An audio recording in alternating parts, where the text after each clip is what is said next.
All right. So yeah, another part of the series is hearing God's voice. और इस शिक्षा का जो आज का भाग है, जो अगला भाग है, वो है परमेश्वर की आवाज़ को सुनना। Amen.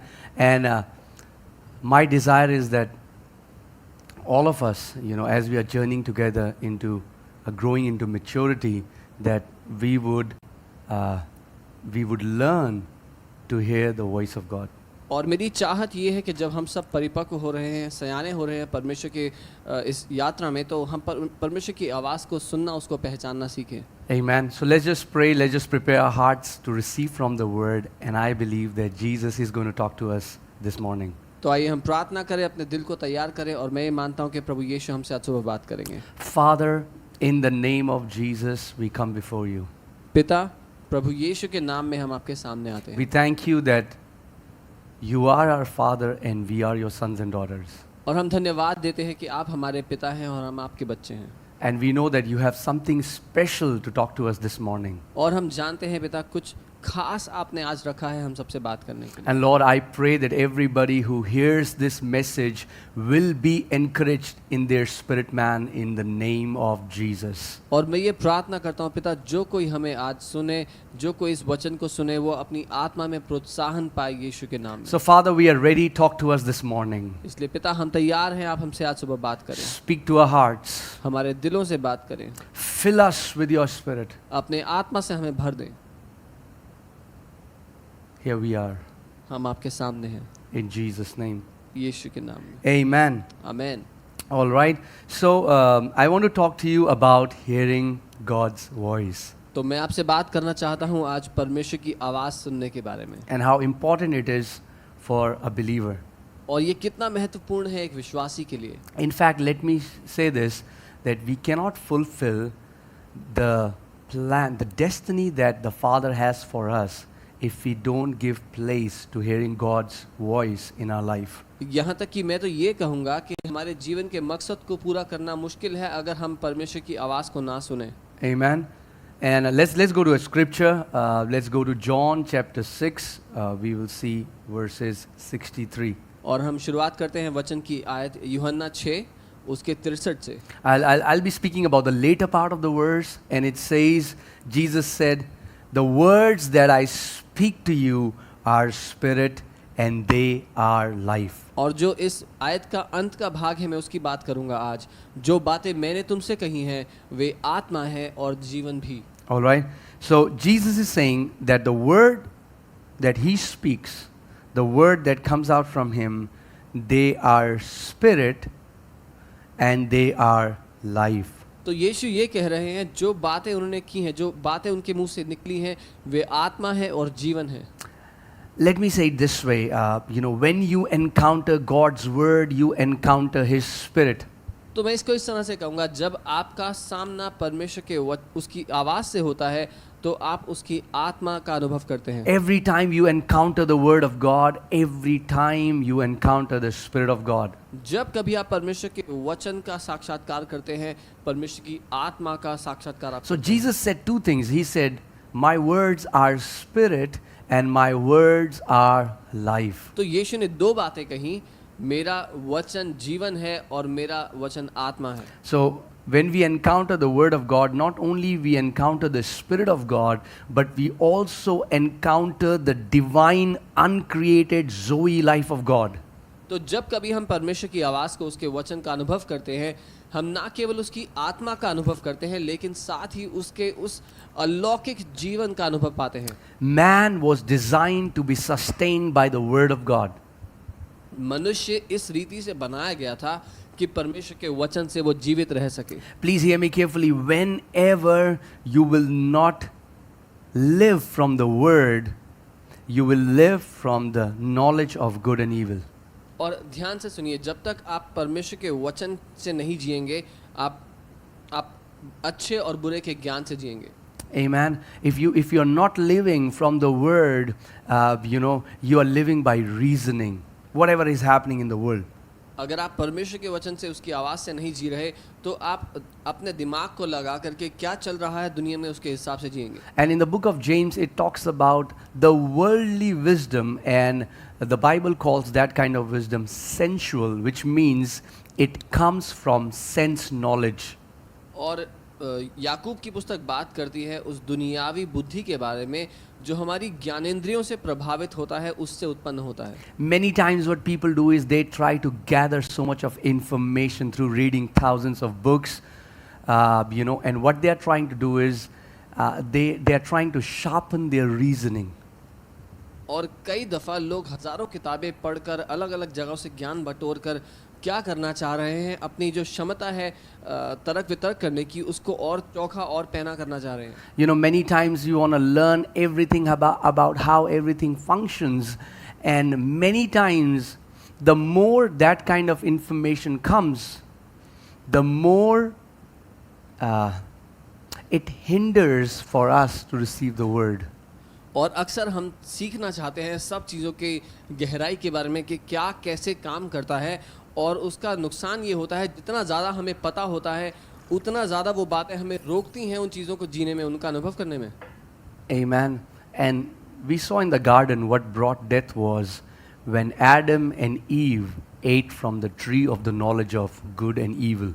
और अदन की वाटिका में किस बात ने मौत को उत्पन्न किया, जब आदम और हवा ने उस अच्छे और बुरे के ज्ञान के फल को खाया. You know, Jesus said in Matthew 4:4, he said, it is written, man shall not live by bread alone, but by every word that proceeds from the mouth of God. और मत्ती 4:4 यीशु ने कहा कि ऐसा लिखा है कि मनुष्य केवल रोटी से ही नहीं लेकिन परमेश्वर के मुंह से निकलने वाले हर एक वचन से जीवित रहेगा. Okay, and this, it is a present continuous tense, so it actually means that man shall not live by bread alone, but by every proceeding, every word that keeps on proceeding from the mouth of God. और ये एक निरंतर होते रहने वाली प्रक्रिया है.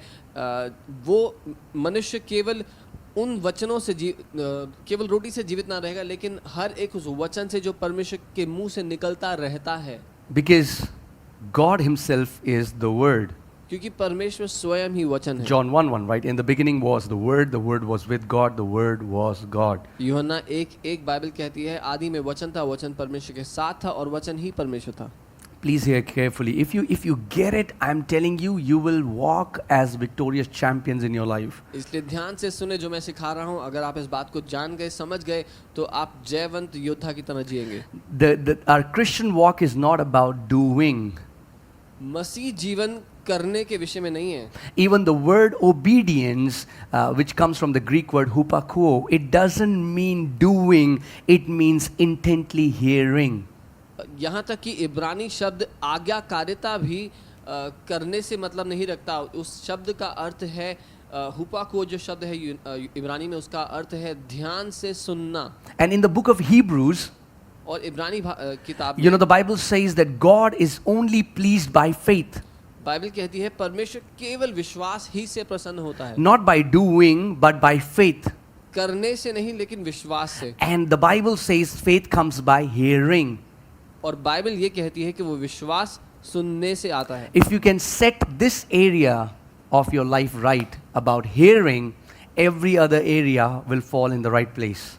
अगर अपने जीवन के इस क्षेत्र को आपने सही जगह ठहरा दिया तो जीवन का हर एक दूसरा क्षेत्र अपने आप सही स्थान पे आ जाएगा.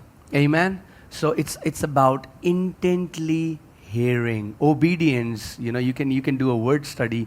Obedience is intently hearing, and then the fruit of that intently hearing is that works will be produced automatically. और मुद्दा है ध्यान से सुनते रहना, और जब हम ध्यान से सुनते रहेंगे उसका परिणाम स्वरूप फल अपने आप हमारे जीवन में आएंगे. Amen. So man shall not live by bread alone. तो मनुष्य केवल रोटी से जिंदा नहीं रहेगा. Because what sustains your physical body is the food you eat. क्योंकि हमारे शरीर को जो जीवित रखता है वो है जो रोटी हम खाते हैं. But what keeps you healthy spiritually is the word of God. लेकिन हमारी आत्मा को जो स्वस्थ रखता है वो है परमेश्वर का वचन. And I'm not just talking about the written word of God. और मैं केवल परमेश्वर के लिखित वचन की बात नहीं कर रहा. Right? Written word was given to us so that through the written word we can encounter the living word. लिखित वचन हमें इसीलिए दिया गया ताकि वो लिखित वचन हमारा साक्षात्कार करवा सके उस जीवित वचन से. Amen. Church, if you can just understand this, that it's not about I have finished Matthew and I have finished Mark and I have finished Luke. और कलीसिया केवल अगर आप इस बात को समझ गए कि मैंने मती खत्म कर दिया, मरकुस खत्म कर दिया, लूका भी पढ़ दिया. No, no, no. When I am reading the word, I am reading with great anticipation. I am reading with great expectation that my Father is going to talk to me. मुद्दा ये नहीं है, मुद्दा ये है जब मैं वचन पढ़ रहा हूँ तो एक महान आशा के साथ पढ़ रहा हूँ. जब मैं वचन में समय बिताऊंगा तो मेरा पिता मुझसे बात करेगा उस वचन के द्वारा. Amen.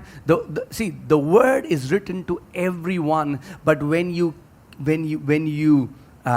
spend time in it, when you read the word, a rhema word comes. The Father will speak a word to you, which will be personal to you, which will be the need of the hour for your situation. और ये जो लिखित वचन है परमेश्वर ने सबके लिए दिया है, लेकिन जब आप इस लिखित वचन को पढ़ते हैं उस समय में परमेश्वर का जो रेमा वचन आपके लिए आता है वो केवल आपके खास आपके जीवन के विषयों के लिए है जो आपको उन्नति देगा. In fact, let me say it this way. Any believer, no matter who that person is, any believer cannot mature if they don't develop their ability to hear God's voice. और मैं इस तरह कहूँगा ये बात कि कोई भी विश्वासी तब तक सयाना या परिपक्व नहीं हो सकता जब तक वो अपने परमेश्वर पिता की आवाज़ को सुनना ना समझे ना सीखे. So it's one of the most important things to hear God's voice. परमेश्वर की आवाज़ सुनना सबसे ज़्यादा ज़रूरी बातों में से एक. Amen. So please write it down if you're writing. Hearing God's voice is not something we do. Rather, hearing God's voice is someone we are. मैं चाहूँगा इस बात को आप लिख लें अपने पास कि परमेश्वर की आवाज़ को सुनना कोई काम नहीं है जो हमें करना है, लेकिन परमेश्वर की आवाज़ को सुनते रहना है हमारा वजूद है. It's not something we do. Hearing God's voice is about something who we are.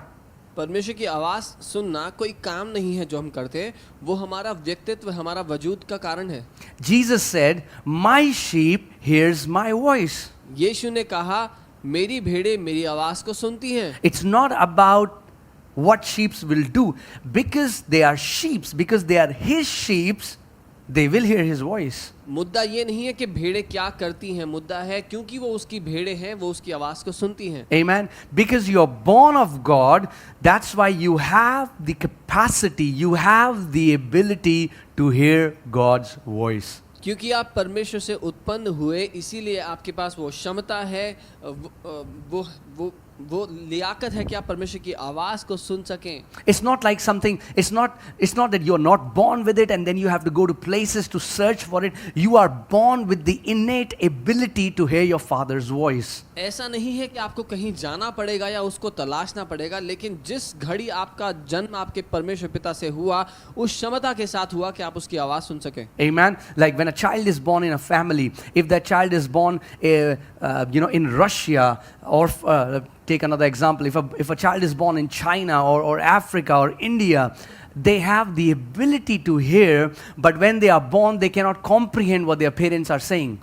और मान लीजिए कोई बच्चा रशिया में, चाइना में, अफ्रीका या इंडिया में पैदा होता है, जिस घड़ी वो पैदा होता है उसको सुनने की क्षमता तो है कि उसके माँ बाप क्या कह रहे हैं, लेकिन उसको समझने की क्षमता नहीं है कि वो क्या कह रहे हैं, उसका अर्थ क्या है. And then soon as he becomes familiar with his father's voice, with his mother's voice, slowly he starts to grasp and comprehend what they mean. और हल्के हल्के जैसे वो बच्चा अपने माँ बाप की आवाज़ पहचानने लगता है, उनकी भाषा को समझने लगता है. Why is the word so important? ये वचन आवश्यक क्यों, महत्वपूर्ण क्यों है? Because through the words we are able to communicate our heart. क्योंकि वचनों के द्वारा हम अपने हृदय को व्यक्त कर सकते हैं. Amen. If you see, how do we know God loves us? Because we read, God spoke to his prophets He spoke to Isaiah, he spoke to Jeremiah 31:3, I have loved you with an everlasting love, and with my tender kindness I have drawn you towards me. और अगर मैं आपसे कहूं कि परमेश्वर आपसे प्यार करता है, आपको कैसे पता, तो आप वचन में देखेंगे यशाया, यिर्मयाह 31:3 परमेश्वर का वचन कहता है कि मैंने तुझसे अनंत के प्रेम से प्रेम किया और अपनी बड़ी करुणा के कारण अपनी ओर खींच लिया. Amen. So first, I just want to break off this lie. I've heard so many believers, they come and they say, Pastor, we cannot hear God's voice. That's not true. मैंने बहुत से विश्वासियों से बात की और उन्होंने आके कहा कि पास्टर हम परमेश्वर की आवाज़ नहीं सुन सकते. ये सच नहीं है. If you are born of God, you can hear His voice. अगर आप परमेश्वर से उत्पन्न हुए हैं तो आप उसकी आवाज़ निश्चय सुन सकते हैं. Amen. You have the ability. You just have to develop your ability to hear His voice. वो क्षमता आप में है, आपको केवल उस पर काम करना है, उसकी आवाज़ सुनने की आदत डालनी है. Amen. Because as you start to hear your Father's voice, your perception to see Him is going to change. क्योंकि जैसे ही आप अपने पिता की आवाज़ सुनते रहेंगे, उसको देखने का दृष्टिकोण आपका बदलता चला जाएगा. And it's very important to have the right image of your Father. और ये बहुत ज़रूरी है कि हमारे पिता की सही छवि हमारे अंदर हो. Because your life is a reflection of the God you serve. क्योंकि आपका जीवन जिस परमेश्वर की आप सेवा करते हैं उसकी झलक है. Jesus said in John 5:19, a son by himself can do nothing, but whatever he sees the Father doing, he does the same things.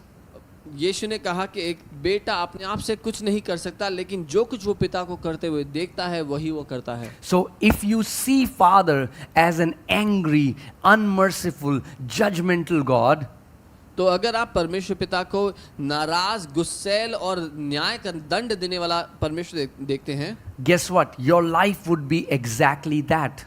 तो अंदाजा लगाएं आपका जीवन हूबहू वैसा ही होगा. You will be angry, judgmental, and you will not show mercy because the God you serve doesn't show mercy. आप क्रोध करने वाले, दंड देने वाले और दया ना देने वाले होंगे, क्योंकि जिस परमेश्वर की आपके अंदर छवि है वो वैसी ही है. But if you see your Father full of love, grace, and mercy, full of forgiveness, then your life will be a reflection of that image. लेकिन अगर अपने परमेश्वर पिता को आप देखेंगे उस रीति से जैसा वो है, जहाँ वो दया से भरा है और वो प्रेम, तरस और कृपा से भरा है, तो आपका जीवन वैसा ही होगा. Your life will be full of grace, mercy, and truth. आपका जीवन अनुग्रह, करुणा और सच्चाई से भरा होगा. Amen. That's why it's paramount. It's of the highest importance for a believer to make space to hear God's voice. इसीलिए एक विश्वासी के जीवन में ये बहुत ज़्यादा अहमियत रखता है कि अपने जीवन में वो जगह बनाए जहाँ पर वो परमेश्वर पिता की आवाज़ सुने. Because there are many voices क्योंकि in the बहुत world. सारी आवाज़ें हैं दुनिया में. There is a voice of pride. There is a voice of ego. There is a voice of condemnation. There is a voice of competition. There is a voice in the world to be somebody, to prove something. We are surrounded by many voices. बहुत सारी आवाज़ें दुनिया में हैं जिनसे हम घिरे हुए हैं. घमंड की आवाज़ है, अहम की आवाज़ है, ईर्ष्या की आवाज़ है, अपने आप को साबित करके दिखाने की आवाज़ है. बहुत सारी आवाज़ें हैं. You want to prove yourself. You want to be somebody. You want to show the world that you are something. हम दुनिया को दिखाना चाहते हैं, अपना लोहा मनवाना चाहते हैं, अपना नाम दिखाना चाहते हैं कि हम कौन हैं. Then there is a voice of that responsibility where you want to be a good husband, a good father, a good mother, a good brother, a good sister. फिर जिम्मेदारी की आवाज़ है, हम रिश्तों में अच्छे पिता, अच्छे पति, अच्छे बेटे बन के दिखाना चाहते हैं. But what happens is, as we start living this life, slowly and gradually we start to live this life from reason, from the knowledge of good and evil. लेकिन जब हम ये जीवन जी ही रहे होते हैं, धीरे धीरे हम उस अच्छे और बुरे के ज्ञान से तर्क वितर्क से जीने लग जाते हैं. Amen. And we think, it's good, right? Knowledge of good and evil. हाँ, अच्छे और बुरे का ज्ञान होना चाहिए, इसमें कुछ बुरा नहीं है. No. We think like that. हमें ऐसा लगता है. But it produces death. लेकिन ये ही कारण है कि मृत्यु उत्पन्न होती है. When we can learn all about how human body functions and what happens, and in the end it will only produce death. और हम सीख सकते हैं कि मनुष्य का शरीर कैसे काम करता है, सब कुछ जान सकते हैं, लेकिन अंत में वो मृत्यु ही पैदा करता है. In the end, we are called to be sustained by the word, by the spoken word of God. क्योंकि अंत में हम इसीलिए बनाए गए, हमारी बनावट इस प्रकार हुई कि हम परमेश्वर के मुंह से निकलने वाले वचनों से जिंदा रहें। Amen. We were created to live from the spoken word. We just believe it and it's done. हम इसलिए बनाए गए कि उस बोले हुए वचन से हम जीवित रहें। But when we start to live from reason, when we start to live from information, and we think in our carnal mind that the more information we'll gather, the better we'll live, and it's a lie from the pit of the hell. लेकिन जितना ज़्यादा हम तर्क वितर्क पर निर्भर करते हैं और हमें लगता है जितना ज़्यादा ज्ञान हमें होगा उतना अच्छा हम जी पाएंगे, लेकिन ये झूठ है नरक से निकला हुआ। Jesus said, I only hear what my Father says. यीशु ने कहा, मैं केवल वही सुनता हूँ जो मेरा पिता कहता है। Think about anything. It's, for example, you're a businessman. It's your business. You can hear, you can learn, and you can learn like 1,000 ways to grow your business. But then, bam, you hear one voice of God, and you obey that, and you will have a breakthrough. उदाहरण के लिए आप एक व्यवसायक हैं और आप हजारों तरीकों से सीख सकते हैं कैसे आप अपने व्यवसाय में उन्नति करें, लेकिन एक आपने परमेश्वर पिता की आवाज़ को सुना तो वो आपके जीवन के लिए बहुत बड़ा सफलता का कारण हो सकता है। You see, I'm not against people learning skills. मैं इस बात के विरोध में नहीं हूँ कि लोग चीज़ें सीखें जाकर। But what I'm saying is, when we think that, because see, Bible says knowledge puffs up. When we will gather information somewhere or the other, it empowers our ego, and we think, now I know it. Now I know how to run a business. Now I know how to run a ministry. Now I know how to run a house. And we don't go to our source, and that is our Father. लेकिन मैं ये कह रहा हूँ कि जब हम ज्ञान बटोर लेते हैं तो हमें ये अहम महसूस होता है, घमंड महसूस होता है कि अब मुझे पता है कैसे व्यवसाय चलाना है, कैसे परिवार चलाना है या कैसे सेवकाई चलानी है, लेकिन हम अपने पिता पर निर्भर नहीं होते, उसके पास नहीं जाते। Imagine if Peter would have gone to a fishing corporation saying that I was not able to catch fish.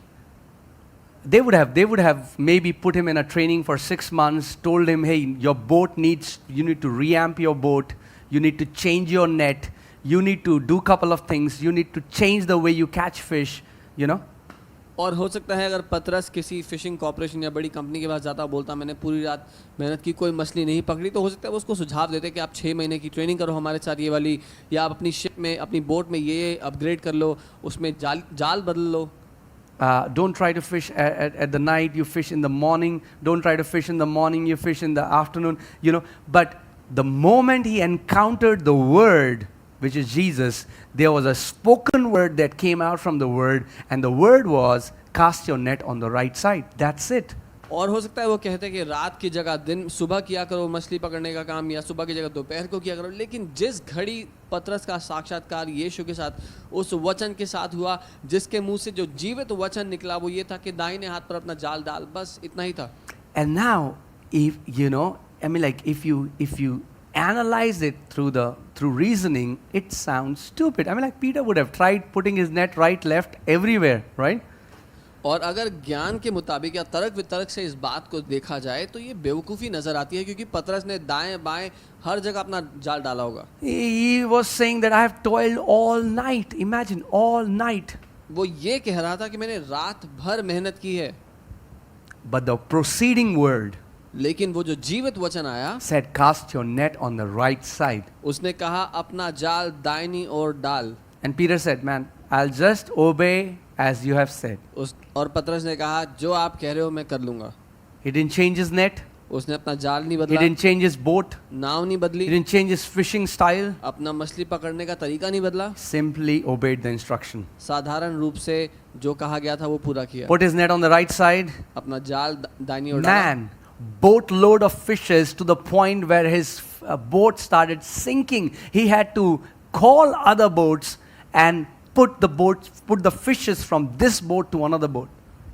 इतनी ज्यादा मछलियां उसके जाल में आ गई कि उसकी नाव डूबने पर हो गई, और दूसरी नावों को उसने मदद के लिए बुलाया तो उनका भी वही हाल हो गया।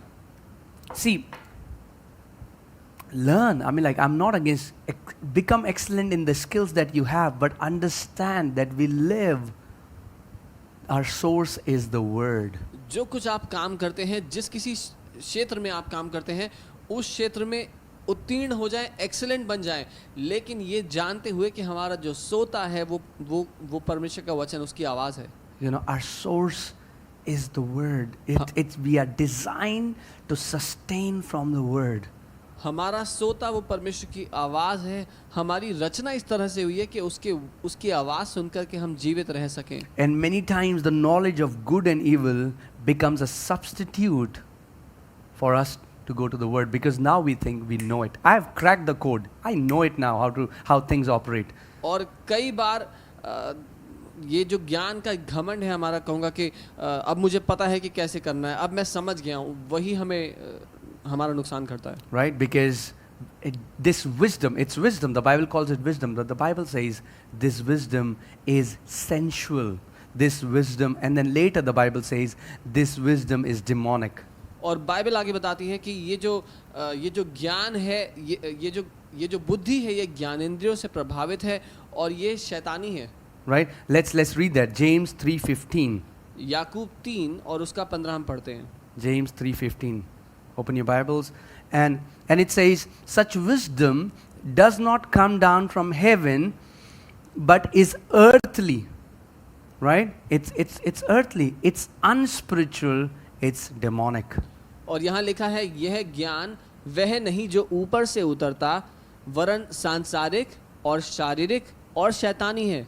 Amen. This wisdom which looks great, but it's sensual. It's based on sense knowledge. ये बुद्धि जो दिखाई देने में बहुत अच्छी लगती है, लेकिन इसका जो स्रोत है वो शारीरिक या हमारी ज्ञानेंद्रियां हैं. You know, so even when Israelites were crying out to God, hey, God, deliver us from Egypt. We are, we are tormented here. We are tortured by Egyptians. And God does that. God sends Moses, brings them out of slavery. उस समय में भी जब Israeli लोग करा रहे थे, दर्द से गुहार लगा रहे थे परमेश्वर की कि हमें निजात दो, हमें छुड़ाओ, मिस्र के लोग बहुत सता रहे हैं हमें. And when these people start coming out and they start seeing, it was not as if they thought, they start talking. People started grumbling against God, against their leadership, against Moses, and said, let us choose another leader and let's go back to Egypt. Now that's the voice of reasoning. और जब परमेश्वर उनको निकाल के लेकर आता है और बाहर उनको वैसा नहीं दिखता जैसा वो चाह रहे थे, तो वो कहते हैं आप अपने लिए एक नया अगवा ढूंढे और वापस मिस्र चलते हैं. Right? And so many times we don't realize when we substitute our source from the word to information, and in that information, please hear me carefully, you become the God of yourself, because you become the source, because you think now I have information and I can sustain. और उस समय में जब हम ज्ञान की आवाज़ सुनते हैं, हमें लगता है कि हम अपने आप को बचा कर रख सकते हैं, अपने आप को जीवित रख सकते हैं. ऐसा करके हम अपने लिए, स्वयं के लिए ईश्वर बन जाते हैं. Amen. That's why it's very important that we keep going back to the source. इसीलिए बहुत ज़रूरी है कि हम उस स्रोते के पास वापस चले जाएं. Jesus didn't live by reason. He lived from the voice which he heard the Father say. यीशु तर्क वितर्क पर नहीं जिया, लेकिन उस आवाज़ से जो उसने पिता से सुनी उस पर. Amen. And anytime a believer is stuck in a crisis, or he encounters a crisis, कभी भी जब एक विश्वासी किसी समस्या में, किसी दुविधा में फंसा, it can be anything. It can be a sickness. वो कुछ भी हो सकता है, कोई बीमारी हो सकती है. It can be a debt. It can be a family issue. Anything. कोई कर्जा हो सकता है, परिवार की समस्या, कुछ भी हो सकता है. The answer, the solution to that is the Word of God. उसका उत्तर है परमेश्वर का वचन. The answer to that is the Word. No matter how many answers we find, but the answer to that problem is the Word. And many times what we do is, we don't go in the presence of God. We don't go to our Father and hear what He has to say, but we hear 10,000 voice of reasonings. और उसका कारण कुछ भी हो सकता है, लेकिन हम कई बार क्या करते हैं, हम परमेश्वर पिता की आवाज़ ना सुन करके 10,000 तर्क वितर्क सुन लेते हैं अपने दिमाग में. And if you hear a wrong voice, the Father had spoken to Adam and Eve, but Satan came and he also spoke. And you know what he said? He gave them reasoning. और अगर आप एक गलत आवाज़ को सुन लें, पिता ने आदम और हवा को कुछ कहा था, लेकिन जब शैतान आया तो वो एक तर्क वितर्क लेकर के आया. He said, hey, look at the fruit. What is the problem in eating this fruit? If you will eat this fruit, you will be like God. There was a reasoning that came, and that reasoning took them out from the source. और उसने आकर के उनसे कहा कि इस फल को देखो तो सही, कोई समस्या थोड़ी है, इतना अच्छा है, और कहा कि जब तुम इसको खाओगे तो परमेश्वर के जैसे हो जाओगे, और वो तर्क वितर्क ने उनको उनके सोते से अलग कर दिया. As long as we are abiding in the word, you know, as long as we are abiding in the word, we are abiding in God's rest. जब तक हम वचन में जी रहे हैं, हम परमेश्वर के विश्राम में जिएंगे. Anytime you start to worry about your finances, you start to worry about your future, you start to worry about your health, the reality is the enemy has brought you out of God's rest because you have kept the information above the word. जिस घड़ी आप अपने पैसे को लेकर चिंतित होंगे, अपने स्वास्थ्य को या अपने भविष्य को लेकर के चिंतित होंगे, उसका मतलब है दुश्मन ने आपको झूठ बोल करके आपको परमेश्वर के विश्राम से बाहर ले आया है. Amen. And I'm not just talking about memorizing scriptures. I'm talking about going into God's presence where He speaks to you personally. और मैं यहाँ पर वचन की आयतें रटने की बात नहीं कर रहा हूँ, मैं बात कर रहा हूँ परमेश्वर की उपस्थिति में उसकी आवाज़ को सुनने की, जहाँ पर वो आपसे व्यक्तिगत रूप से बात करता है. Amen. I think the modern church has lost this art of prayer, which the early church used to do. They used to call it contemplative prayer. They used to sit in silence before God. आज की कलीसिया ने उस प्रार्थना का जो प्रार्थना की अहमियत है उसको खो दिया है, जिसको पहले की कलीसिया मनन की गई प्रार्थना क्या कहा करती थी, जहाँ पर वो परमेश्वर के सामने वचन को लेकर के एकांत में उसकी आवाज़ सुनने के लिए बैठते थे. Amen. Majority of us, we don't take out time to hear God's voice. हमें से ज़्यादातर लोग समय निकालते ही नहीं कि परमेश्वर की आवाज़ सुने. Because God is a spirit and the Bible says He bears witness with our spirit. क्योंकि बाइबल कहती है परमेश्वर एक आत्मा है और वो हमारी आत्मा ही में गवाही देता है. We don't hear His voice from these audible ears. We hear His voice from our heart. हम उसकी आवाज़ इन कानों से नहीं सुनते, शारीरिक कानों से, लेकिन अपने हृदय से सुनते हैं. Amen. Let's see a scripture, Psalm chapter 5 verses 3. We'll read that in Amplified Bible Classic Edition. भजन 5 और उसका 3 हम पढ़ेंगे. Okay. All right. In the morning you hear my voice, O Lord. In the morning I prepare a prayer, a sacrifice for you, and watch and wait for you to speak to my heart. हे यहोवा, भोर को मेरी वाणी तुझे सुनाई देगी, मैं भोर को प्रार्थना करके तेरी बाट जोऊंगा. Right? See, this scripture says that I will wait. In the end, it says, I will wait for you to speak where? To my heart. और एम्पलीफाइड वर्जन में ऐसा लिखा है कि मैं इंतजार करूंगा कि तू मेरे हृदय से बात करे. I wait for you to speak to my heart. मैं इंतजार करता हूं कि आप मेरे हृदय से बात करें. Okay?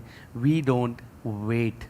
Waiting in the Lord is like, usually people say it like, it has become like a cliche. Hey, I'm waiting on the Lord. I'm waiting on the Lord for maybe for Him to do this, and I'm waiting for Lord for Him to do that.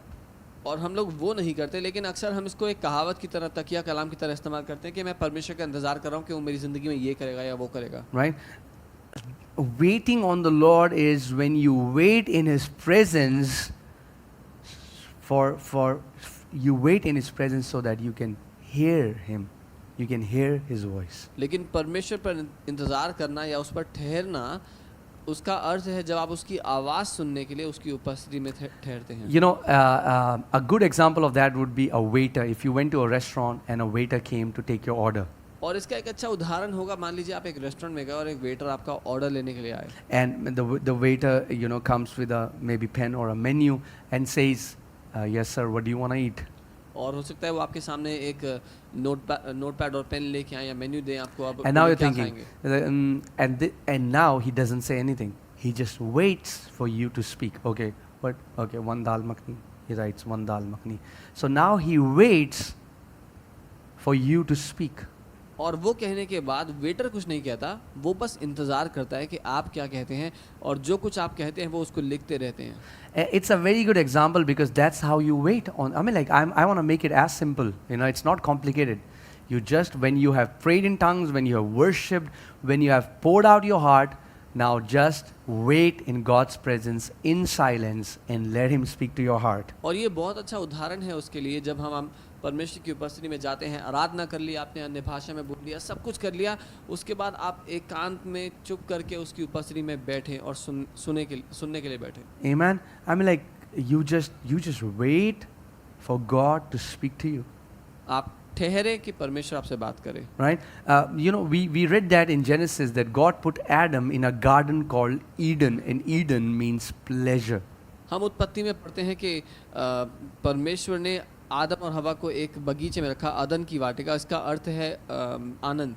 Right? And now, in the new covenant, that garden is in us, that kingdom is in us, that garden of Eden is in our heart. और नई वाचा में वो जो वाटिका थी अदन की, वो जो राज्य है वो हमारे अंदर आ चुका है. And as God used to come, the Godhead used to come to fellowship with Adam every day, in the same way, God fellowships with us every day here in our heart.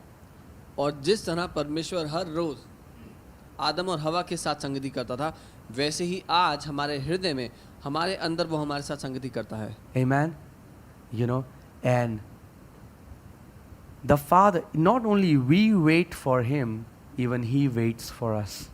और केवल इतना ही नहीं कि हम उसका इंतजार करते हैं, वो भी हमारा इंतजार करता है. Because when Adam sinned and he hid himself, क्योंकि जब आदम ने अपराध किया, अपने आप को छुपा लिया, and the Father said, Adam, where are you? तो पिता था जो उसको खोजते हुए आया, बोला, आदम तू कहाँ है? And it is in this intimate communion where we know Him experientially, not just in our head knowledge, but we encounter Him experientially. और ये इस गहराई के रिश्ते में संभव होता है कि हम केवल दिमागी रूप के ज्ञान से नहीं, लेकिन अनुभव से, स्पर्श से उसको जान पाएं. Amen.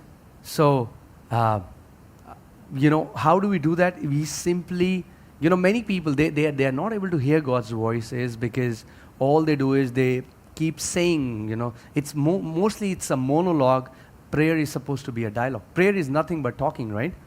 और बहुत से लोग अक्सर जो कहते हैं कि मैं परमेश्वर की आवाज़ नहीं सुन पाता, वो इसलिए क्योंकि जब वो परमेश्वर के सामने जाते हैं तो वो एक तरफा बातचीत होती है, वो जाते हैं और बड़बड़ाते हैं बहुत कुछ, लेकिन सुनते नहीं. So usually I pray, oh God, I want you to do that. God, I want you to bless him and do that. And Lord, heal him and save him. And in the name of Jesus, amen. And then we get up, if we are praying in a group, we'll open our eyes and we'll eat food, whatever, So it's mainly all the prayer that we have known in our Christian circles is a monologue. It's only one way directed towards God, wherein we keep giving instructions to him so that he would know what do we want him to do. So हम उसके सामने जाते हैं, उसको बताते हैं कि परमेश्वर हम चाहते हैं आप ये करें हमारे लिए, आप वो करें, आप इसको चंगा करें, उसको बचाएं, और अपना सारा एक तरफा बातचीत उससे करके हम ख़त्म कर देते हैं. उसके बाद साथ में विश्वासी लोग खाना खाते हैं या जो भी करते हैं. लेकिन हमने मसीह जगत में यही सीखा है कि प्रार्थना करना क्या है, एक तरफा बातचीत है जहाँ पर हम परमेश्वर को क्या बताते हैं कि उसको क्या करना है हमारे लिए. Let me say it this way, please hear carefully. लेकिन मैं ऐसे कहूँगा, ध्यान से If you go into your prayer closet, अगर अपने प्रार्थना कक्ष में आप जाओ, right, and you say whatever you want to say, but you come out without hearing God's voice, you will come out unchanged, no matter how many hours you prayed. अगर अपने प्रार्थना कक्ष में आप जाओ और चाहे आप जितना भी बोल लो, प्रार्थना कितना भी कर लो, अगर आप बिना पिता की आवाज़ सुने बाहर आओगे तो आप बिना बदले हुए बाहर आओगे. जैसे अंदर गए थे वैसे ही बाहर आओगे, कुछ फर्क नहीं होगा. Because that prayer was a one-sided conversation. It was not even a conversation. It was a monologue. You just said what you wanted to say, and you didn't care what your father had to tell you. क्योंकि वो प्रार्थना एक तरफा बातचीत थी, उसमें आपको परवाह नहीं थी आपके पिता को आपसे क्या कहना है, आपने बस वो कहा जो आपको कहना था. Right? And that's why, many times, that's why, the writer of this psalm says that in the morning when there is no distraction, he says, I will wait for you to speak to my heart. और इसीलिए इस भजन का लिखने वाला कहता है कि सुबह जब कोई ध्यान भटकाने की बात नहीं है, सुबह के समय में मैं तेरा इंतज़ार करूंगा कि तू मुझसे बात करे. Amen.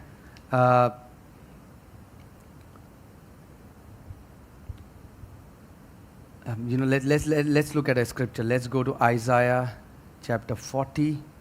आइए हम एक आयत देखते हैं, ये शायद 40. verse 31. I want to read from the Passion Translation. उसकी 31वीं आयत. Okay, Isaiah 40 verses 31. All right. It says, "But those who wait for Yahweh's grace will experience divine strength." परंतु जो यहोवा की बाट जोते हैं वे नया बल, और टीपीटी में लिखा है वे अलौकिक बल प्राप्त करेंगे. They will rise up on soaring wings and fly like eagles. वे उकाबों की नाई उड़ेंगे. Run their race without growing weary, वे दौड़ेंगे और श्रमित ना होंगे, थकित ना होंगे. and walk through life without giving up. चलेंगे और थकित ना होंगे. Amen. Even if we see in the New Testament, we see, Philip is going and he hears the voice of God and says, "Go and overtake this chariot of eunuch." So we see that the voice of God will again and again, come as a guidance to show us instructions in our life and will lead us towards our destiny. और हम देखते हैं नए नियम में भी Philip पवित्र आत्मा की आवाज़ सुनते हैं और कहते हैं कि इस खोजे के रथ से आगे चले जाओ. हम देखते हैं बार बार परमेश्वर की आवाज़ को, ताकि वो अपने लोगों को उनकी दिशा में, जिस मकसद के लिए भेजा गया उस दिशा में भेज सके. I encountered it all throughout my life, that the voice of God guiding me, leading me towards my destiny. और मैंने अपने जीवन भर परमेश्वर की आवाज़ को सुना है, मुझे इशारा करते हुए मेरे जीवन के मकसद की ओर. Right? I still remember I used to work in a company. मुझे अभी भी याद है मैं एक कंपनी के लिए काम करता था. We used to do the technical support for Microsoft Xbox gaming consoles. और Microsoft Xbox की जो गेमिंग कंसोल्स है उसके लिए हम लोग टेक सपोर्ट देते थे. So and in that company, there was a girl and I was trying to preach the gospel to her, and she told me that her auntie was diagnosed with cancer. So I went and I prayed and I preached the gospel to that entire family. और एक लड़की थी वहाँ पर जिसको मैं सुसमाचार प्रचार करना चाह रहा था, और उसने बताया कि एक आंटी जिनको कैंसर है. हम गए वहाँ पर, उनके लिए प्रार्थना की, पूरे परिवार को सुसमाचार सुनाया. And then one day as I was in the building, I just suddenly felt this great desire to just come out of the building, just go out. और एक दिन जब मैं उस ऑफिस में था, बिल्डिंग में था, मुझे अचानक से अपने अंदर बहुत ज़ोर से ऐसी बुलाहट महसूस हुई कि मैं बिल्डिंग से बाहर जाऊं. So I went out of the building. तो मैं उस बिल्डिंग से बाहर And गया I was just looking at that building. और मैं उस बिल्डिंग को देख रहा था. And the word of the Lord came so strongly. और परमेश्वर का वचन आया बहुत And he जोर said, से. उसने कहा, "My work for you in this company is done. I want you to, just resign." मैंने जो काम तेरे लिए यहाँ पर रखा था वो खत्म हो चुका है, मैं चाहता हूँ तू बाहर आ जाए. And so I've seen how the voice of God was so crucial for me to where I am today.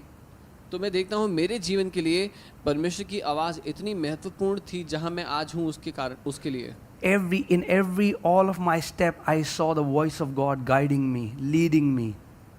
अपने जीवन के हर एक पड़ाव पर, हर एक कदम पर मैंने परमेश्वर की आवाज़ को मुझे मार्गदर्शित करते हुए देखा है. Even in the book of Isaiah, it says when you're walking and you would slip to the right or to the left, you will hear a soft, still voice behind you saying, "This is the way, walk in it." और यशायाह की किताब कहती है जब हम चल रहे हों और हमारा पाँव यहाँ या वहाँ फिसले या हम कोई रास्ता लेने लगे, तो हम एक धीमी आवाज़ को सुनेंगे कि मेरे बेटे, ये है वो रास्ता जिस पर तुझे चलना है. Amen. Many times, if a person is, for example, is extremely fearful. For example, in these times, maybe he got a sickness, some coronavirus, something, something like that. And he's so afraid of his life. And if he goes into the presence of the Father and the Father speaks, in his voice will carry his spirit and will carry that life. And that word from the Father's presence will break every fear that the enemy has put into the heart of that believer. और इन समयों में अगर कोई बीमार है या corona virus या किसी भी तरह की बीमारी से जूझ रहा है, और अगर वो अपने को स्थिर करेंगे और परमेश्वर की आवाज़ को सुनेंगे, उस आवाज़ के साथ जो आएगा वो है परमेश्वर का आत्मा और परमेश्वर का जीवन, जो हर एक भय जो दुश्मन ने उनके दिल में डाला है उसको तोड़ देगा. You know, but if that person, rather than going and hearing what the Father has to do, many times what we do is we go into the world, and the world tells us, you eat this, you take this test, you get this vaccine, you do this. You know, there are 10,000 voices telling us 10,000 things, and many times, even if you will do that, you will still not be delivered from that fear. लेकिन अगर हम दुनिया के पास जाएंगे तो दुनिया 10,000 चीज़ें बताएंगी कि आप ये खाओ, ऐसा करो, वो टेस्ट ले लो, उसके बाद भी 10,000 चीज़ें करने के बाद भी हमारे अंदर वो भय जो है वो वैसा का वैसा ही रहेगा. Amen. You know, I mean, like,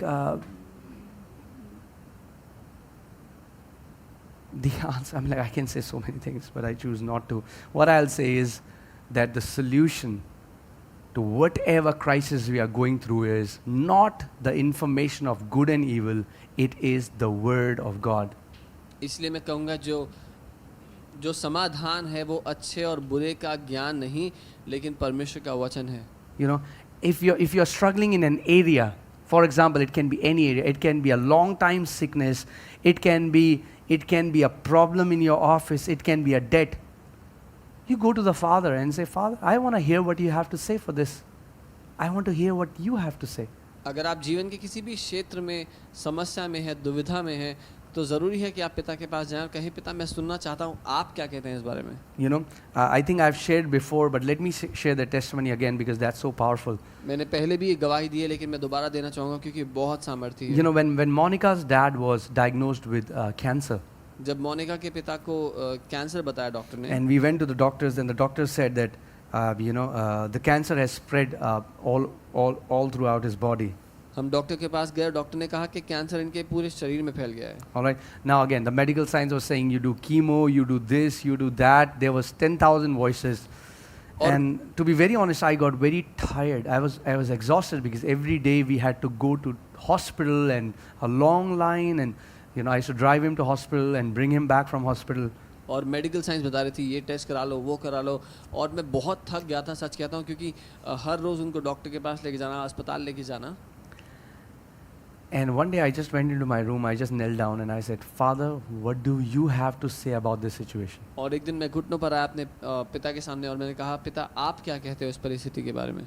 And suddenly I saw an angel standing before me, and later, you know, you have heard their testimony, how he got healed.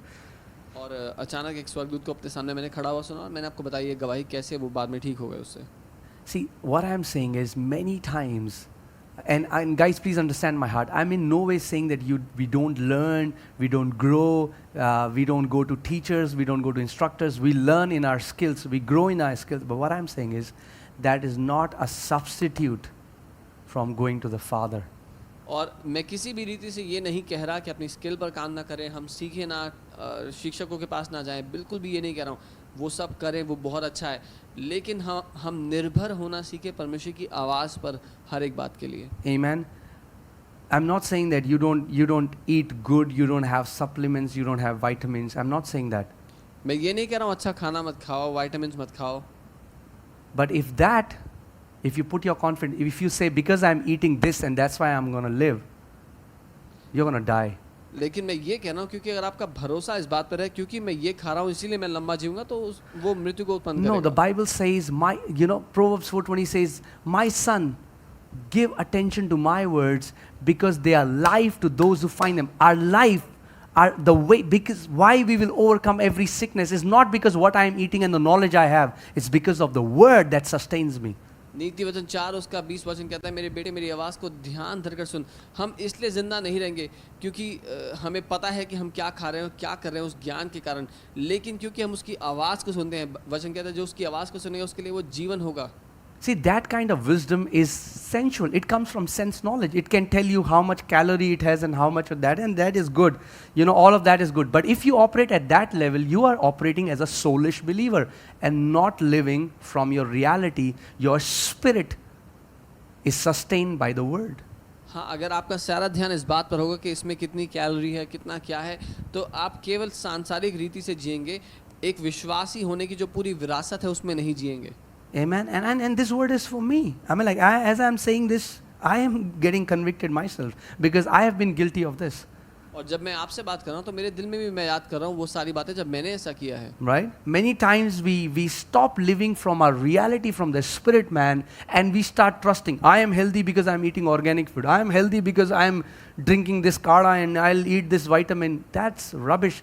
We don't understand that it's the spirit that sustains us. The Bible says in Romans 8:11 that the same spirit that raised Lord Jesus Christ from the dead will give life to your mortal organs. Not your food, not your organic food, not the knowledge you have, but the spirit that raised Lord Jesus Christ from the dead. It is that spirit that brings life to your mortal organs. और क्योंकि अक्सर हमारा सारा ध्यान होता है इस बात पे कि मैं ऑर्गेनिक खाना खा रहा हूँ या मैं वो वाइटामिन ले रहा हूँ इसीलिए मैं स्वस्थ रहूँगा, लंबा जीऊँगा.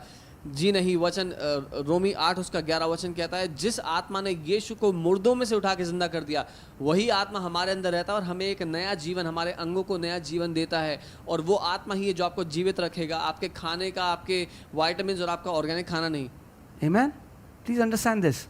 This is the information by which the people of the world live. If we have a higher reality to live by. See, because they don't have the access to the voice of God, so they are doing the best they can in their ability. But for a believer, if you're living from that kind of knowledge, you are coming down from your reality. You are actually coming down and living in essential information. ये तो वो जानकारी का स्तर है जिस पर दुनियावी लोग जीते हैं जो परमेश्वर की आवाज़ नहीं जानते. आप वो विश्वासी हैं जो परमेश्वर की आवाज़ सुनकर जीने के लिए, उस आत्मिक हकीकत में हिस्सा लेने के लिए ठहराए गए हैं. जब आप इस अनुसार जीते हैं तो आप सांसारिक बातों के अनुसार जीते हैं. Amen. Now I'm not saying you eat all the healthy food you want to eat all the organic food you want to eat, but what I'm saying, it is the Spirit and the Word that are going to sustain you. और अब मैं ये नहीं कह रहा हूँ कि जाओ जो अस्वस्थ खाना है वो खा लो, लेकिन मैं ये कह रहा हूँ आपको जितना स्वस्थ खाना है खाओ, जो खाना है करो, लेकिन वचन और परमेश्वर की आवाज़ है जो आपको संभाल कर रखेंगे, जीवित रखेंगे. Amen. I mean, like in this time, so many people who are going to gym were super healthy, got COVID virus, and then now we are hearing new things that even the people who have got vaccine, now there is a new variant, and the vaccine isn't working in the new variant. What will you do? How many injections will you allow in your body? What I'm saying is, we have a higher revelation to live by. It is not an injection that will sustain us. It is the Word of God that abides forever. It is that Word that is going to abide us when we live in the midst of pestilences and storms and plagues. It is the Word of God which never changes. और हम देखते हैं, पहले हम समझते थे कि जो लोग जिम जाते हैं, जो लोग अच्छा मेंटेन करते हैं अपने आप को, वो स्वस्थ है, लेकिन फिर वो लोग कोविड के शिकार हो गए. और बहुत सी बातें हमने देखी कि ये इंजेक्शन लगा लो तो ठीक हो जाओगे, इससे कोविड नहीं होगा. लेकिन अब सुनने में आ रहा है कि जिन्होंने इंजेक्शन लगाया है उन पर भी उसका असर नहीं हो रहा, उन पर भी कोविड हो रहा है. तो कितनी बातें, कितने इंजेक्शन, क्या करोगे अपने साथ. लेकिन ये जान लो कि परमेश्वर का वचन, उसकी आवाज़ है जो आपको हमेशा जिंदा रखेगा. वो प्रकाशन हर एक बात से ऊपर है. Amen. Like people keep sending me messages that should we take vaccine or not. If you want to take it. If you don't want to take, don't take it. That's not a big deal. The thing is, know that your source, what sustains you is the Word, not a vaccine. लोग सवाल करके पूछते हैं कि हम vaccine ले लें या ना लें. अगर लेना चाहते हो तो ले लो, नहीं लेना चाहते हो तो मत लो. लेकिन ये जान लो कि आपका सोता वो वैक्सीन नहीं, वो परमेश्वर है, वो वचन है जो आपको संभाल कर रखेगा. Amen. It is the Word of God that abides. See, when Jesus, in the time of Jesus, leprosy was a contagious disease, right? That's why the lepers they were kept out of the town. They used to say unclean, unclean when they used to come before people, so that people will realize that they are leper. And if you will touch a leper, you will become unclean according to the Levitical law. और यीशु के समय में कोढ़ जो थी वो एक फैलने वाली बीमारी थी, इसीलिए जो कोढ़ होता था उसको नगर से बाहर रखते थे. और कोढ़ी लोग अगर सामान्य लोगों के सामने आ जाएं तो उनको अशुद्ध करके चिल्लाना होता था ताकि वो सामान्य लोग उनके करीब ना आएं. और अगर किसी सामान्य व्यक्ति ने कोढ़ी को छू लिया तो वो अशुद्ध हो जाता था जो लेविटिकल लॉ था उसके हिसाब से. Personally, even for my life, and I know that mostly for all of us, whenever the information in your heart grows more than the revelation of the Word, I've always fallen sick because whenever I have paid attention to what the world is saying, oh, now there is a new variant, oh, now this is happening, that is happening. And when we fill our heart with rubbish information and it grows more than the revelation of the Word, we will get trapped by the enemy very easily. और व्यक्तिगत रूप से भी मैं बात कर रहा हूँ, जब कभी मैंने अपने हृदय को उस सारी जानकारी से भर लिया कि क्या वेरिएंट है, क्या चल रहा है दुनिया में, क्या होगा, जब वो सारा ज्ञान हमारे हृदय में हम भर लेते हैं और वो हमारे जो परमेश्वर की आवाज़ का जो प्रकाशन है उससे बड़ा हो जाए तो उसका बुरा असर पड़ता है. जब कभी मैंने ऐसा किया, मैं बीमार पड़ा उसके कारण. Can I say it this way? Fear often masquerades as wisdom. You know, when believers are afraid, they're like, man, these believers are not being wise. It's actually they are fearful. और अगर मैं सच कहूँ तो अक्सर भय और डर जो है वो ढोंग करता है या नाटक करता है, दिखाई देता है बुद्धि के जैसा. और कई बार विश्वासी लोग बोलते हैं, जो भय में हैं वो कहते हैं, अरे ये विश्वासी लोग बुद्धिमान नहीं है. I mean, like, was Jesus was also not walking by wisdom, right? Because he touched the leper, which was not right. क्योंकि उस समय के मुताबिक यीशु भी बुद्धि में नहीं चल रहा था फिर, क्योंकि उसने एक कोढ़ी को छू लिया था जो कि सही नहीं था. But because he knew he was the word, he knew when he touched the leper got cleansed. लेकिन वो जानता था कि वो वचन है, और जैसे उसने उस कोढ़ी को छुआ वो कोढ़ी शुद्ध हो गया. You know, John G. Lake, we have shared it so many times in bubonic plagues. He had no vaccine. He wasn't wearing any PPE, TPE kit. He knew that he is filled with the word of God. He knew Christ is in me. It is Christ who sustains me. The resurrection power flows through my being. And when he used to touch a person who had bubonic plague virus, instantly the virus used to die. और हमने पढ़ा इसके बारे में कितनी और बताया. ब्लूबॉनिक plague के समय में जब जॉन जी लेक जाया करते थे मरीजों के बीच में जहाँ पर इतने लोग मर रहे थे, वो इस बात को जानते थे कि वो परमेश्वर का आत्मा मेरे अंदर रहता है और जैसे ही वो प्लेग मुझे छुएगा वो मर जाएगा, और वो उनके बीच में सेवकाई करते थे बिना कोई नुकसान हुए. You know, how do many people walk out of their destiny? For example, God had put you in a place, you live in your city, and the Lord wants to do something, and then ting, one offer comes from your job, from Dubai, and you don't go to your father. When we are led, we take decisions about the number of zeros in our bank account or the offer that comes. When you are led by money, it's very easy for the enemy. You are an easy target. If you are led by money, for him to distract you from your call is easy. और अक्सर जब परमेश्वर ने हमें किसी शहर में किसी मकसद के लिए रखा हो और हमें पता हो कि उसने क्यों हमें वहाँ रखा है, लेकिन जब ऑफ़र आता है कहीं से किसी दूसरे देश से, अगर हम ज्ञानेंद्रियों की तरह जिएंगे, अगर हम तर्क वितर्क के द्वारा जिएंगे, तो हम देखेंगे कितने जीरोज़ हैं उस ऑफ़र में और उसके पीछे हम चले जाएंगे, सब कुछ छोड़ छाड़ के जो पिता ने हमारे लिए रखा है. See, that's what I'm saying. Majority of believers are living with the knowledge of good and evil. What good looks good to the eye. इसीलिए मैं कहूँगा जो ज़्यादातर विश्वासी हैं वो ये देखकर जीते हैं कि क्या अच्छा और बुरा है और आंखों को क्या भाता है वो देखकर. Adam, so they look for the land of good opportunity, like Lot.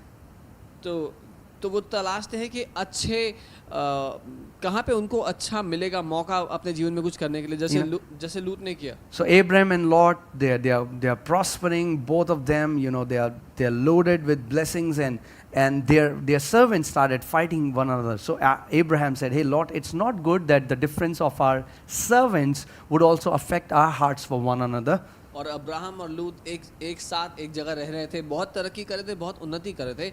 इस हद तक वो दोनों समृद्ध हो गए कि उनके नौकरों में आपस में लड़ाई होने लगी, और उन्होंने कहा कि अच्छा नहीं कि हमारे बीच में दुश्मनी हो हमारे संपत्ति के कारण. So Abraham told Lot, he said, "Hey, you choose a place, you choose any direction, and any direction that you will choose, I will take the opposite direction." तो अब्राहम ने लूत से कहा कि देखो, तुम जिस दिशा को पसंद करोगे, जिसको लेना चाहोगे उसको ले लो, जो तुम चुनोगे उसके विपरीत मैं चला जाऊंगा. Now we see a beautiful example of two believers, one immature, one mature.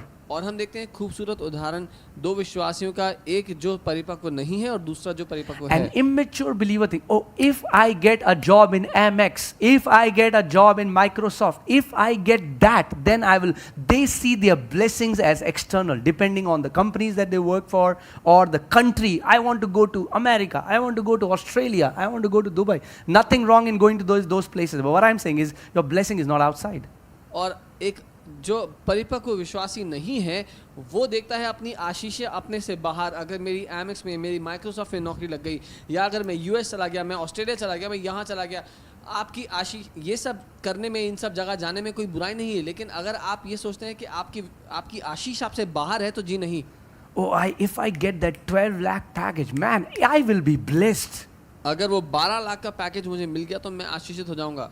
You are not blessed because you got a 12 lakh package, but the Bible says we are blessed because we are in Christ Jesus. आप इसलिए आशीषित नहीं कि 12 लाख का package मिला आपको, आप इसलिए आशीषित है क्योंकि बाइबल कहती है मसीह में हम आशीषित हैं। So immature believers see their blessings on events and places and opportunities. सो जो परिपक्व नहीं है विश्वासी, वो देखते हैं अपनी उन्नति मौकों में, जगहों में, अपने से बाहर। So what did Lot do? लूत ने क्या किया? He started to scan the area, उसने जगह की रेकी करनी शुरू की। reasoning, and he saw this lush green area. It's like, man, bam, I've got it, man. I've got it. Las Vegas, America, Australia, Dubai, you know, wherever. उसने देखा जहाँ हरी भरी भूमि है, पूरा हरियाली है। हमारे ज़माने में वो लास वेगस, यूएस हो गया, ऑस्ट्रेलिया, कहीं भी हम। If God sends you that place, praise God for that. अगर But if you're going there so that you will be blessed, I mean, like, you're missing the entire purpose. You're blessed because you are in Christ. अगर प्रभु आपको वहाँ भेजता है किसी मकसद से तो बहुत अच्छा है, लेकिन अगर आप वहाँ इसलिए जाना चाहते हैं कि आप आशीषित हो जाओगे तो आप धोखे में हो, क्योंकि मसीह में आप पहले से ही आशीषित हो। So Lot said to Abraham, Uncle Abraham, deal done. I'm taking this place, the land of opportunity. तो लूत ने अब्राहम से कहा कि अंकल अब्राहम, मौका मिल गया मुझे, मैं जा रहा हूँ ये वाले जगह पे। I'm gonna fulfill my dream. I've got my dreamland. मैं अपने सपनों को पूरा करूँगा, मुझे सपनों का देश मिल गया। You know, where the grass is greener. जहाँ पर घास ज़्यादा हरी है। And Abraham was so okay with that because the Abraham knew that the blesser is with me. He knew that my blessing doesn't come from the areas. He knew my blessing comes from him and he is with me. और Abraham लूत के इस चुनाव से बहुत ज़्यादा आश्वासित था, क्योंकि वो ये जानता था कि वो आशीष देने वाला मेरे साथ है, मैं जहाँ कहीं भी जाऊँ। Amen. So Abraham took the desert. So Abraham ने मरुस्थल या रेगिस्तान चुन लिया। Now, if you ask a guy, if we try to analyze this situation with the knowledge of good and evil, we'll say, oh man, I know what will happen in future. Lot will prosper and Abraham will come back. I mean, like, both were prospered, so Lot will use the resources that he had in the land of opportunity. He's going to flourish, he's going to become more rich, he's going to be more blessed, and Abraham will come down because it's desert, he will not have food to give his servants, and in the end, Abraham will go down and Lot will come up. अब अगर आप किसी तर्क वितर्क करने वाले से बात करें तो वो बोलेगा साधारण सी बात है, ये तो स्पष्ट है परिणाम क्या होगा, क्योंकि लूत ने अपने लिए हरा भरा देश चुना है, तो जहां वो जाएगा उसके पास और मौके होंगे उन्नति करने के, तो वो बढ़ता चला जाएगा। अब्राहम ने रेगिस्तान चुना है, तो जब वो जहां जाएगा तो उसके पास खाना नहीं होगा अपने नौकरों को देने के लिए, तो वो घटता चला जाएगा। You know, that's what the reasoning would tell us. यही है ये जो तर्क वितर्क हमें बताएगा। But when we read the Bible, we see that exactly opposite happened. Lot got destroyed and Abraham God kept on blessing him. लेकिन जब हम बाइबल देखेंगे तो परिणाम बिल्कुल विपरीत था इस तर्क वितर्क के, कि अब्राहम जो है वो उन्नति करता चला गया और लूत पूरी तरह नाश हो गया। And that's what many believers don't understand. Even today they act so immature. They look for their blessings on external things. और यही है जो बहुत से विश्वासी आज भी नहीं समझते, वो अपनी आशीषें आज भी बाहर तलाश रहे हैं। Amen. When Bible says that we are blessed with every spiritual blessing in Christ Jesus, that means if you are in Christ Jesus, you are blessed. Even if you are in a village, if you are in a forest, if you are in a, in any country, you will be blessed because you are in Christ Jesus. He is the source of your blessing. जब Bible कहती है मसीह में आप आशीषित हैं, तो चाहे आप गांव में हैं, चाहे आप जंगल में हैं, चाहे आप कहीं भी क्यों ना हैं, आप आशीषित हैं। Amen. He is the source of our blessing. वो हमारी आशीषों का सोता है। Amen, church. I hope you get it so that you understand that He is the source. मैं उम्मीद करता हूँ कि आप समझ जाएं कि वो ही हमारी आशीषों का सोता When we है। live by reason, what happened? Lot, his family was destroyed. Reasoning will always produce death. जब हम तर्क वितर्क से जीते हैं, क्या हुआ? लूत का पूरा परिवार नाश हो गया, और तर्क वितर्क हमेशा विनाश को उत्पन्न करता है। Amen. So we give place in our life to hear what the Father has to say. तो हम देखते हैं अपने जीवन में पिता को वो स्थान देने के लिए, वो जगह देने के लिए कि उसको सुने वो क्या कहता है. You know, when the Father called me and Monica into this ministry, we had nothing. Like, we had no sponsor. We still have no sponsor. We had nobody who said, I'm going to support you. I'm going to pay for your rent. I'm going to pay for your food. There was nothing. But the Lord called us, and I simply heard Him, and I came out of my boat.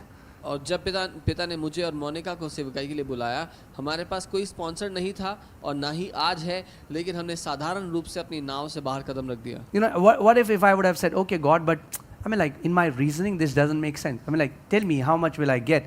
What will be my security? He wanted to tell me that I am your security. क्या हुआ होता मैं कहता, प्रभु आप बताओ कि मेरी सुरक्षा कहाँ होगी, मैं कैसे सब कुछ करूँगा. वो मुझे बताना चाहता था कि वो मेरी सुरक्षा है. Amen. And most of the times he has again and again, I've heard him say this to me, that I am your exceedingly great reward. He's my reward. It's not our recognition. It's not how big our church building is. He is our reward. He is our exceedingly great reward. और बार बार उसको मैंने ये कहते हुए सुना है, वो हमारी उन्नतियाँ नहीं, हमने क्या सफलताएं पाई हैं वो नहीं, लेकिन वो हमारा बड़ा प्रतिफल है. Amen. So every time you feel worry or you feel fear or you feel a crisis, you know, you are in a crisis. तो जब कभी आप चिंता महसूस करें या फिर किसी दुविधा में हो, before you call your auntie, your uncle, any of your friend, say, what does my father has to say about this situation? तो इससे पहले कि अपने अंकल, अपनी आंटी, मेरा दोस्त क्या कहता है, उस सबसे पहले ये सुने कि आपका पिता क्या कहता है. Amen.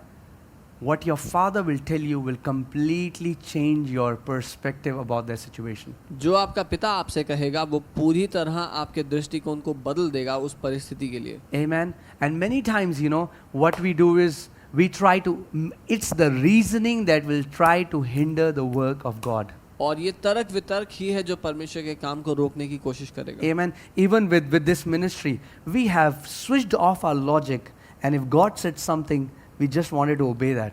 इस सेवकाई में भी हमने अपने तर्क वितर्क को बिल्कुल बंद करके कोशिश की है वो करने की जो पिता हमसे कहता You know, है. many times logic will stop, hinder the work of God. क्योंकि कई बार वो तर्क वितर्क हमें रोक देगा परमेश्वर के काम को करने के लिए. Amen. Just think about that. I mean, like, look at everything in the Bible. It's every time God said something, it was the logic mind would have not agreed to it. और कभी भी देखें Bible में जब कभी परमेश्वर ने कुछ कहा करने के लिए तो इस शारीरिक बुद्धि को, सांसारिक बुद्धि को वो बात समझ में नहीं आएगी. You know, God told Moses, hey, stretch your rod and move forward. I mean, like, what? I mean, like, what will happen when you stretch your rod before a sea? What will happen? और परमेश्वर ने मूसा से कहा कि अपने छड़ी को तू समुद्र की ओर बढ़ा, तो वो कहता क्या होगा उससे, समुद्र को क्या होगा मैं छड़ी बढ़ाऊंगा तो. Imagine what would have happened if Peter would have said, what will happen, Jesus, if I cast my net on the right side? और पतरस ये कह सकता था कि यीशु क्या होगा अगर मैं दाहिनी ओर भी फेंक दूंगा जाल, तो क्या होगा उससे. You know, again, I mean, like, this commander of the Syrian army, Naaman, he comes and the prophet tells him, go and dip yourself in the river 7 times. And, you know, and he was about to miss his miracle because of reasoning. और अशुर की सेना का सेनापति आता है, भविष्यवक्ता कहता है कि जाकर यर्दन नदी में 7 बार गोते लगा, और वो अपने तर्क वितर्क के कारण अपना चमत्कार गंवाने वाला था. And then one of his servants says, hey, I mean, like, what will you lose? Just do what the prophet says. और उसका एक नौकर होता है, वो कहता है क्या चला जाएगा, इतनी दूर तो आ गया तो लगा ले गोते. I mean, like, he was putting reasoning. He was like, if I have to dip, I mean, like, there are beautiful rivers in Syria, I'll dip there. Why do I need to dip in this dirty river Jordan, you know, muddy water? Why do I have to dip here? और वो कहता है अगर मुझे गोते ही लगाने होते तो अशुर में इतनी सारी खूबसूरत नदियां हैं, वहां लगाता, मैं इस कीचड़ भरी नदी में यर्दन में क्यों लगाऊं. Have you seen the believers talk like that? क्या आपने देखे हैं विश्वासी ऐसे बात When करते हुए? God tells them जब परमेश्वर कहता है कुछ to do करने के something, लिए, they'll say, what will happen if I'll do like that? कुछ करने के लिए जब परमेश्वर कहता है, वो कहते हैं क्या होगा इससे अगर मैंने ये Oh, कर you know, लिया? even if I'll do that, why don't you hear what he has to say and obey? अगर ये कर भी लिया तो क्या हो जाएगा, अरे सुन के करते क्यों नहीं. Amen. It's the moment, you know, when you give space, when you develop your ability to hear your Father's voice, it will always lead you towards that paths of righteousness. जब आप पिता की आवाज़ सुनने की आदत डाल लेंगे, इस क्षमता को अपनी आदत बना लेंगे, वो हमेशा जीवन की राह पर आपको ले जाएगा. Amen. So, so much to say. I mean, like I can give a week-long teaching on this, and we can share example after example, example after example, so that you understand that if you start living by reasoning, it will only produce death in a believer's life. इतना कुछ बताने के लिए है कि मैं उदाहरण पर उदाहरण देकर हफ्ता भर आपसे बात कर सकता हूँ, लेकिन मैं यही कहूँगा कि तर्क वितर्क पर जीना केवल मृत्यु को उत्पन्न करता है. Many times people have come with different kind of job letters, and they say, Pastor, which one should I say? Yes, this has the largest salary. Doesn't mean that God will lead you to the company which has the largest salary. और कई बार विश्वासी लोग बोलते हैं कि मैं क्या करूं, कौन सी नौकरी लूं, ये सारे ऑफर लेटर जिसमें सबसे बड़ी सैलरी यहाँ पर है. ज़रूरी नहीं परमेश्वर आपको सबसे बड़े सैलरी वाले ऑफर लेटर पर ले जाए. See, we always, many times we talk about that. Look at the wisdom of God.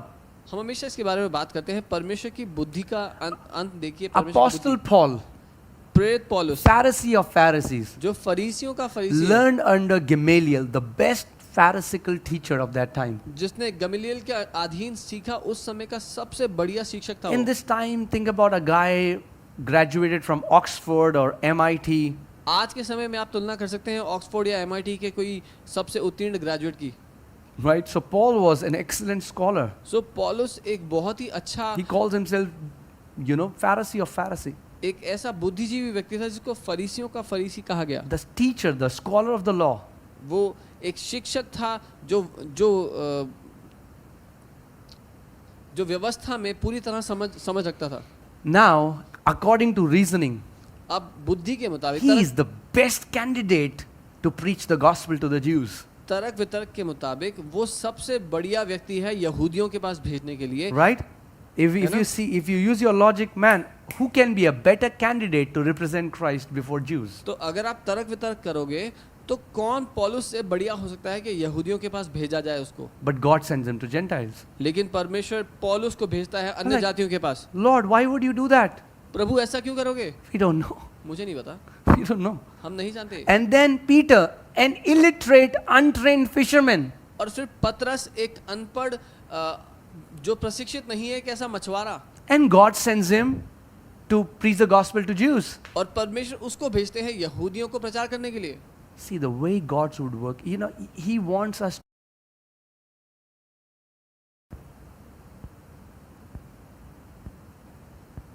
Okay, we are very sorry the internet stopped working. क्षमा कीजिए, हमारा इंटरनेट रुक गया था बीच में. All right, we are back. और हम वापस आ गए हैं. Yeah. So, and if maybe we'll share more on this, tell you some practical keys you can do so that you can start hearing His voice clearly. और कुछ ऐसी practical कुंजियां आपको बताएंगे ताकि आप परमेश्वर की आवाज़ स्पष्टता से सुनना सीखें. Right? One thing I would say is learn to sit in silence before your Father. एक बात जो मैं कहूँगा वो है अपने पिता के सामने एकांत में बैठना सीखें. Learn to meditate His word. Saturate yourself with the word of God. उसके वचन पर मनन करना, उसके वचन पर मनन करते हुए अपने आप को भर लेना सीखें उससे. Majority of believers are living in what I call is fast food Christianity or microwave Christianity. और अधिकतर विश्वासी, जिसको मैं कहूँगा फास्ट फूड क्रिश्चियनिटी या माइक्रोवेव मसीहत, उसमें जी रहे हैं.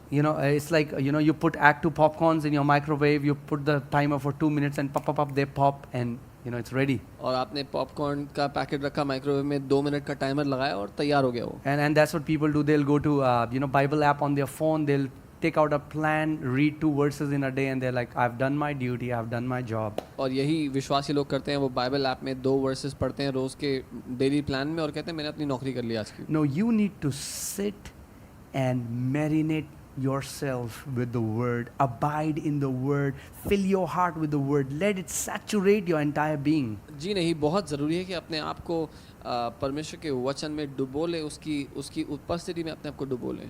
Amen. Until the word of God changes the way you think, जब तक परमेश्वर का वचन आपके सोचने के तरीके को ना बदल दे, you will never see any transformation in your life. अपने जीवन में आपको कोई बदलाव नहीं दिखेगा. You can put scriptures on your wall, you can put a big Jesus sticker on beside your car, you can put Jesus loves me outside your house. I mean, like, you can do all of that. But if you don't allow the word to change your thought, you won't be transformed. आप चाहे वचन को अपनी दीवार पर लगा दें या यीशु के नाम का बड़ा सा स्टिकर गाड़ी के पीछे या घर के बाहर लगा दें, लेकिन जब तक आपका विचार करने का तरीका नहीं बदलेगा, कुछ नहीं बदलेगा. Until the word takes the dominion. In that sense, when you start seeing things around you not from the eyes of reasoning but through the word, it's then when you will know that the transformation is happening.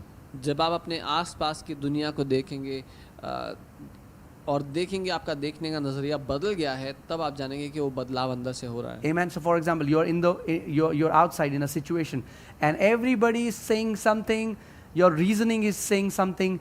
Your heart's right attitude should be, what does the word say? And as they are seeing that situation through their reasoning, through their senses, you are seeing that situation through the word. और मान लीजिए आप बाहर किसी परिस्थिति में हैं, लोग कुछ कह रहे हैं और वो जो देख रहे हैं, जो वो कह रहे हैं, वो अपनी ज्ञानेंद्रिय, अपने सांसारिक ज्ञान से कह रहे हैं, लेकिन आप जो देख रहे हैं, जो कह रहे हैं, वो परमेश्वर के वचन से, उसकी आवाज़ से है. Amen. So when that little girl died, the father came to Jesus and said, the little girl has died. जब एक व्यक्ति की छोटी बेटी मर गई, वो यीशु के पास आया और कहा मेरी बेटी मर. Say anything unless I hear my father saying. और यीशु ने कहा मैं तब तक कुछ नहीं कहता जब तक अपने पिता से कहते हुए ना सुनो. And the father said, she is not dead, she's sleeping. Jesus said, hey, she is not dead, she's sleeping. और पिता ने कहा वो मरी नहीं, वो सो रही है. और यीशु ने उत्तर दिया उस व्यक्ति को कि वो मरी नहीं, वो सो रही है. So when Jesus went in the house, there was a lot of weeping and wailing and bawling and crying. तो जब यीशु उस घर में गए, बहुत से लोग रो रहे थे, इकट्ठे होकर विलाप कर रहे थे. And Jesus said, hey, don't cry, that girl is not dead, she is sleeping. और यीशु ने कहा रो मत, वो लड़की सो रही है, मरी नहीं. Now in the natural senses, that girl was dead, right?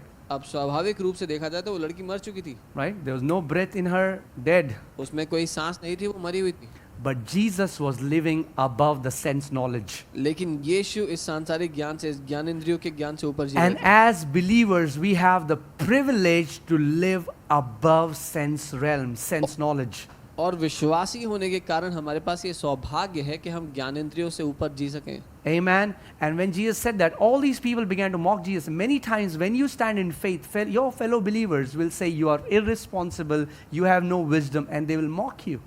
तो जब यीशु ने ऐसा कहा तो उसके साथ के विश्वासी उसका मजाक उड़ाने लगे और उसके साथ के लोग उसका मजाक उड़ाने लगे. वैसे ही कई आपके आसपास के विश्वासी आपका मजाक उड़ाएंगे जब आप परमेश्वर से सुनकर बातें कहेंगे. Amen. You will hear something and you will obey, and they'll say you are a fool. You don't have any wisdom. You lack practical wisdom. लोग आपको सुनेंगे और कहेंगे तुम बेवकूफ हो, तुम्हें जिंदगी जीने की बुद्धि नहीं है. अपने दशवांश, अपने